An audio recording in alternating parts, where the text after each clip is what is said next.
Bam! An axe blade cut an ornate table clean in half.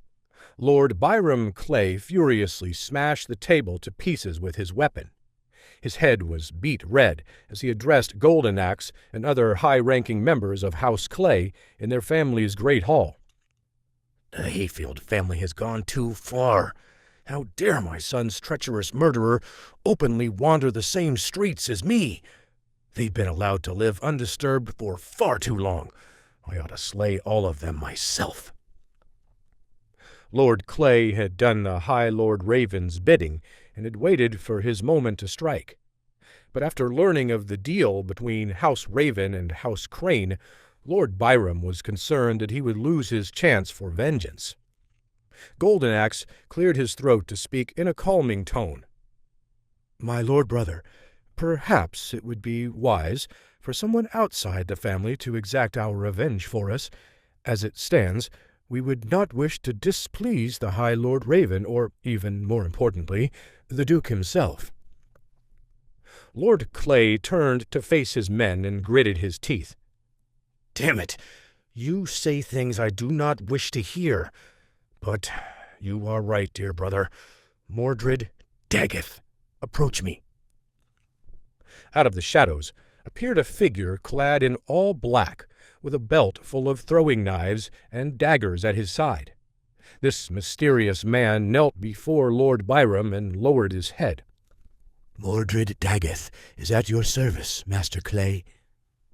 "Mordrid, tonight I want you to go to the hotel where House Hayfield is staying. Do not bother with the son or Lord Ulrich. Instead, I want you to murder Lord Hayfield's 20-year-old daughter. I want them to wake up tomorrow and feel the pain they made me feel. And, Mordrid—" "Yes, Master Clay?" "I want her to suffer." "Yes, sir." With that, Mordrid Daggeth disappeared from view, leaping up and out of the great hall and into the night's sky through a window in a matter of seconds. Lord Byrum's sinister smile faded as his eldest son, Michael Clay, spoke up. "Father, why entrust such a mission to a sellsword? I should be the one shedding blood for Jason. It should be my task." "Michael, do not flatter yourself. Your skills are not yet strong enough to take on Lord Ulrich if he were to catch you. Mordred's abilities as a level 9 apprentice fighter are second only to my own."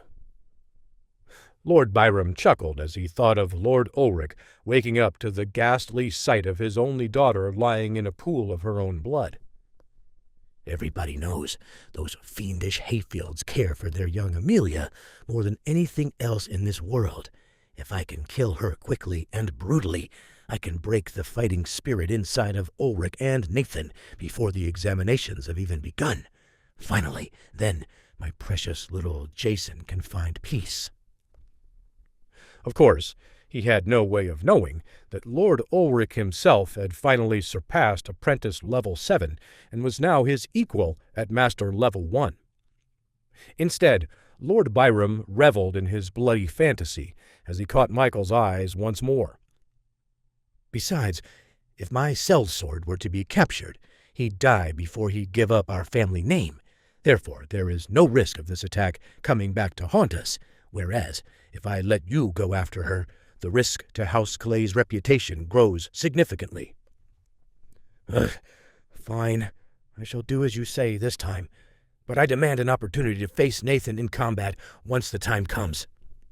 "Very well, my son. You shall have your fight soon enough." Later that night, Mordrid watched from a rooftop through slits in his black mask as the Hayfield family went into their respective rooms in the hotel to sleep. He waited until all 3 of their candle lights went out before making a move. After all, Mordrid was a patient man. Without a sound, Mordrid crept across the rooftop before leaping down onto the balcony outside of Amelia's window. Swoosh! He landed softly and smirked at the sleeping young woman in her bed. She had no idea that this was the last dream she would ever have. He hoped it was a good one. He had studied her habits all afternoon, and knew exactly which room she was in and exactly where she would be lying when he got inside. Mordrid slowly opened Amelia's window with a lock-picking tool and thought about how easy this all was for him now. He had spent years mastering the way of the assassin and had lived through many close calls, but now this type of work seemed dull. A backcountry noble whose strength is lower than mine and his runt of a son at beginner level 2 are barely worth hiding from. Why sneak around at all? Why not kill all 3 now and be done with it? I'm sure Lord Clay would reward me well if I brought him 3 heads instead of 1. As Mordrid finally slid the window all the way up, he stepped 1 foot into the room when an unseen voice whispered in his ear. "Hello there, my friend. What brings you here on this fine evening?" Mordrid couldn't believe his ears. "What? Who could possibly have spotted me lurking around this time of night? I stayed in the shadows and barely made a sound. Whoever they are, their power level must be insane." Mordrid didn't even turn to look at his new companion as he tried to leap onto another balcony. But before he could go anywhere, a firm hand gripped his shoulder and pulled him back down. Mordrid tried twice more to jump away, and twice more the unseen figure pulled him down with a strength he had never before experienced. "Where you going there, buddy? I thought you wanted to have a little late-night party with us. What's the matter? Getting cold feet?" Under Mordred's mask, he sweat profusely. "Whoever this guy is, he's way tougher than me. I've got to get out of here, and fast. Perhaps this master is only some random expert who was passing by. If I just explain the situation and then flatter his strength, maybe he'll let me go." Mordrid stiffly turned his head to face the stranger for the first time. His eyeballs nearly popped out of their sockets when he realized that the stranger in front of him was none other than Lord Ulrich's son, Nathan Hayfield. But you're just a child." Mordrid could barely get out a sentence. The shock of the situation froze his entire body, and all he could do was stand there, mouth agape, at Nathan. "You really thought you had us, didn't you?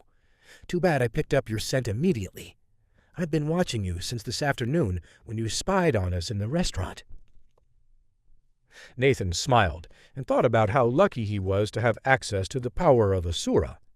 It had helped to warn him of Mordred's presence. In fact, any time there was dark energy stemming from a person with an intent to kill near Nathan, the power of Asura alerted him. Nathan's smile fell into a grimace as his tone grew cold. "Now tell me, my friend in black, who sent you? Was it House Raven? What about the Clays? Or was it the Crane family?"